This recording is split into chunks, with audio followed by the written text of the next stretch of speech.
हाम्रा माननीय सुकुम्बासी केपी खनालजीको चुनाव अगाडिको भाषण सुनौँ अनि त्यसपछि केपी खनालजीको घर पनि हेरौँ है त। चुनावमा कोही सुकुम्बासी ऐलानी जग्गाको उम्मेदवार छ भने त्यो केपी खनाल हो।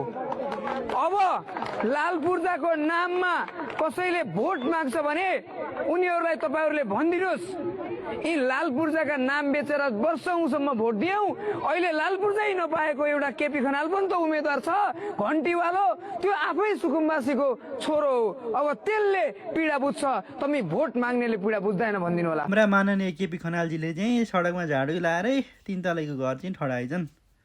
हामीलाई पनि यसो टिप्स दिनु पर्यो केपीजी, झाडु लाएरै यत्रो घर कसरी ठडाउन सकिन्छ?